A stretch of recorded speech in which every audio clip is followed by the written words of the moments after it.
Em nossa interatividade, nós tínhamos algumas questões para serem analisadas sobre a relação entre a psicanálise e a educação relativa principalmente aos conteúdos da sexualidade. Vamos à resposta? Alternativa D. O professor deve acolher e sanar as dúvidas infantis sobre a sexualidade. Então, isso corresponde ao que Freud propõe como uma ética da verdade. Então, para você legitimar um interesse que, inclusive, é fundamental para todos nós, né, de onde nós viemos, e que você encaminha com objetividade e com, enfim, verdade aquelas dúvidas da criança, sem reprimir pura e simplesmente. Bom, chegamos agora ao conceito da transferência, que já tínhamos comentado, e ele vai ser central para pensarmos agora a relação do professor, não apenas na educação infantil, mas principalmente ao longo do processo educativo, não é? O que é a transferência? Primeiro é importante saber que é um fenômeno inconsciente. Então, é algo sobre o qual nós não temos controle. Nós vivenciamos, mas não temos como simplesmente decidir, vou ou não vou fazer uma transferência, não é? Como que o Freud identificou esse fenômeno? Então, na relação com seus pacientes, não é? Muitas vezes, num processo de análise, não é? Ele via que ele fazia um comentário e o aluno, né? Imagine, no caso era o paciente, ele reagia de uma forma, por exemplo, irritada, dizendo que o Freud estava sendo muito duro, estava brigando com ele. E o Freud achava aquilo curioso, né? Ele falou, poxa, eu não briguei, né? Mas a pessoa se sentiu sendo, por exemplo, criticada, não é? Então, ele começou a perceber em todos os pacientes em que isso se repetia, não é? Que o paciente, naquela relação com o analista, ele revivia sentimentos ou modelos de um relacionamento que ele tinha vivido antes, muitas vezes com os pais, quando ele era pequeno. Então, ali ele se sentia criticado ou reprimido, ou mesmo amado, não é? Como ele tinha sido antes, não é? E o Freud vai dizer que essa, então, relação transferencial, ela não existe só entre médico e paciente, mas também na relação professor-aluno, né? Na relação, claro, pai-filho, isso vai se repetindo, em qualquer relação em que alguém se sinta mais desprotegido, em relação a alguém que é mais o protetor, por exemplo, isso pode ser ativado. Então, a definição, né, é toda uma série de acontecimentos psíquicos ganhar vida novamente. Agora não mais como o passado, mas com relação atual com a pessoa do médico. Então é isso que nós falávamos, né? A reação ali com o Freud vinha de outro lugar, estava sendo revivida ali naquele momento, né? E o que isso vai ter a ver com o campo da educação? Então, o aluno também, diante do seu professor, ele vai transferir sentimentos e modelos de uma relação que ele vai ter vivido antes, né? Que tanto podem ser carinhosos como agressivos em relação àquele professor, né? E no caso, o professor, né, de alguma forma, ele vai captar inconscientemente aquela transferência, não é? Seja aquela admiração do aluno, ou mesmo ele pode reagir àquela rejeição ou àquela relação mais agressiva do aluno. Ou seja, nós estamos falando aqui que sentimentos e reações não percebidas, elas vão estar também sustentando a relação entre o professor e o aluno. Por quê? Não é? Freud vai dizer, e alguns autores como Christina Kupfer, que está na ementa dessa disciplina, que nós aprendemos basicamente por uma relação amorosa, não é? Quando a gente transfere sentimentos positivos para aquele que está nos ensinando. Vamos entender isso melhor, não é? Então, o que a psicanálise vai enfatizar? Que nós não aprendemos só por uma relação objetiva, consciente, de que eu sei que esse é o meu professor e eu sou o aluno. Não, não é? Mas que eu vou atribuir sentimentos de confiança, de amistosidade, ou às vezes eu posso também ficar resistente, né, a esse professor por conta de situações que eu trago dentro de mim, não é? E o professor, na verdade, ele vai precisar manejar essa situação, né? Para procurar, claro, direcionar para que a transferência se torne positiva e depois a gente vai ver, né, como ele tem que encaminhar isso também. Por quê? Porque a palavra, né, o falar, o Freud vai dizer que tem algumas dimensões muito imbricadas e muito importantes que carregam, né, que a palavra carrega. Por exemplo, a ideia do poder e submissão. Não é? Quem fala, normalmente, vive uma situação de poder, não é? De proferir, e quem escuta se sente mais submisso. Não é? Ao mesmo tempo, a palavra mostra nossas fraquezas e nossas forças, não só o que eu quero dizer, né? Freud vai falar do ato falho, né? Do momento em que a gente se engana, fala aquilo que não gostaria. Então, nós também não temos um controle absoluto sobre a palavra, né? Que é o segundo item. Então, também o professor aqui, na perspectiva da psicanálise, começa a perceber que ele não está num terreno tão seguro o tempo inteiro, né? Mas que ele tem que estar atento a essas flutuações, né? A ideia de que o saber, o conhecimento, está diretamente ligado a esse contexto, né, de poder ou de não poder. Não é? E aqui a psicanálise vai dizer não só que ela é contra uma educação muito diretiva por princípios, digamos, morais. Ela vai dizer que ela é contra o diretivismo, por quê? Porque ele é impossível. Né? Justamente pela transferência, é impossível o professor achar que ele tem um controle sobre aquilo que se passa na mente do aluno. Então, a relação professor-aluno vai ser bem marcada e bem colorida por esses conteúdos inconscientes. E veja, tanto do aluno em relação ao professor, como também do professor em relação ao aluno e em relação àquele lugar que ele ocupa. Porque ele está num lugar de mais autoridade, natural. Como ele se sente ali? Não é? Será que ele vai ser muito enérgico, muito agressivo? Será que ele vai ser muito permissivo? Não é? Então, esse interjogo vai ser um campo importante de ser observado, não é? A ideia de que o saber, a curiosidade, possa sempre prevalecer em detrimento, né, no lugar do quê? Do poder, de eu que sei e eu que domino, não é? Quer dizer, que a curiosidade possa fluir, não é? Tanto do aluno, mas mesmo do professor, não é?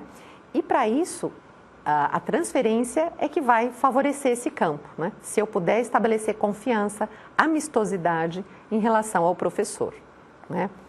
O professor vai ter, então, esse papel de apresentar os conhecimentos, articular os conhecimentos e procurar ocupar esse lugar positivo sentimentalmente, né? Na relação com o aluno, transferencialmente. Agora, o aluno, ao mesmo tempo que vai ter que acolher esse conhecimento do professor, o que ele vai precisar fazer para que ele possa crescer?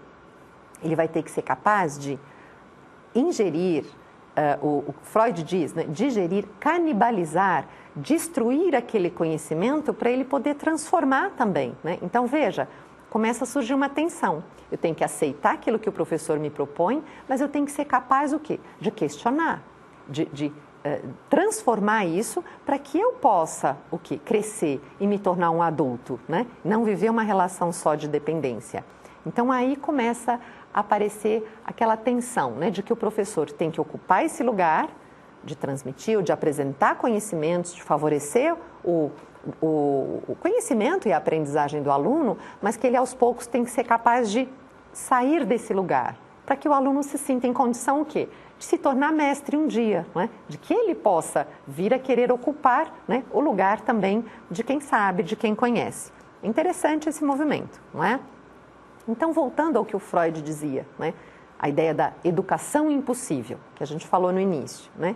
Agora fica mais claro, não é?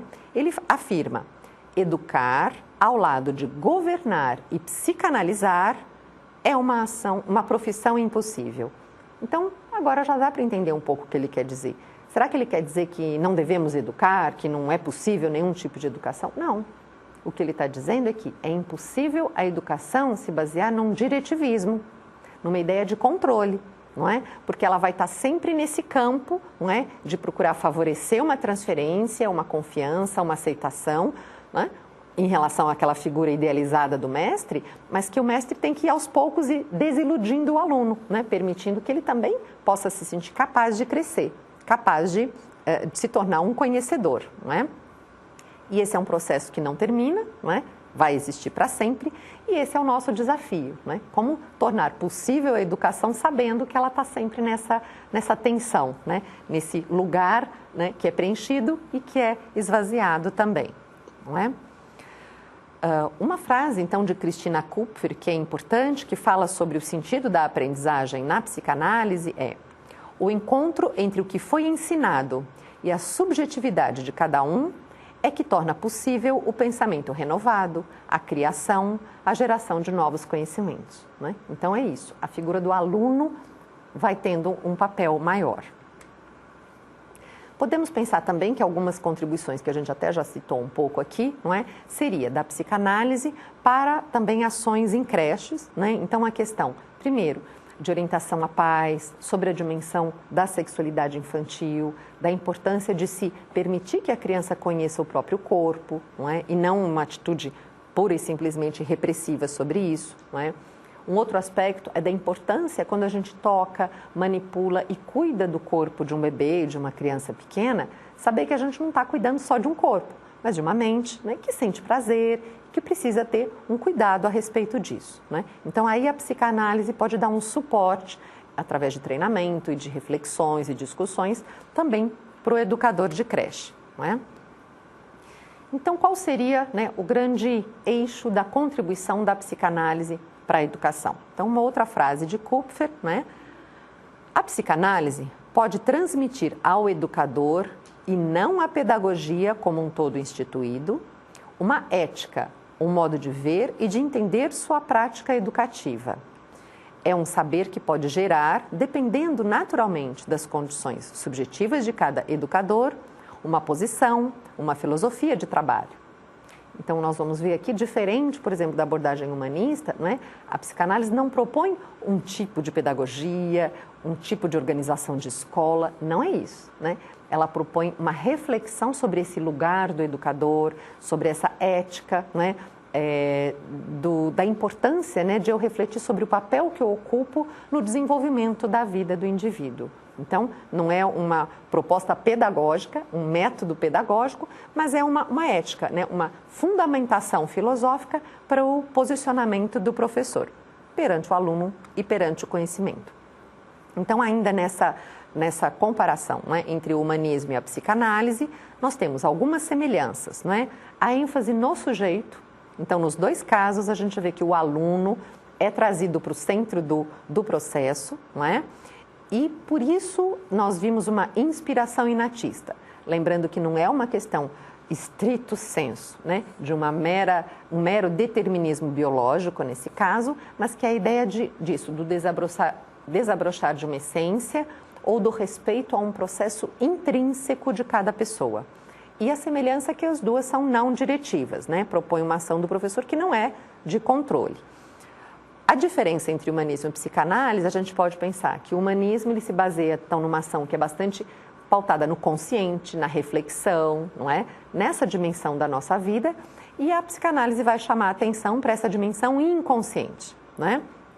E também que o humanismo ele propõe estruturas escolares, pedagógicas claras, e a psicanálise nós vimos que não é que ela vai inspirar uma ética, uma reflexão sobre o sentido do educar e do educador. Então vamos agora para a última interatividade dessa unidade. O que Freud quis dizer ao afirmar que educar é uma ação impossível? Alternativa A, que ela é muito repressiva e, portanto, deve ser abolida. Alternativa B, que ela se sustenta em relações inconscientes e paradoxais. Alternativa C, que os professores são muito neuróticos e deveriam fazer terapia. Alternativa D, que a sexualidade infantil impede uma boa aprendizagem dos alunos. Alternativa E, que os verdadeiros educadores são os pais e não os professores. Então, vamos à resposta. Alternativa B, que ela se sustenta em relações inconscientes e paradoxais. Então, essa ideia da educação impossível não é abolir a educação, não é condenar professores, mas é justamente de trazer à luz essa ideia, né, desse campo movediço, desse campo sutil, que é onde o educador estabelece a sua prática, não é? Então, até a próxima.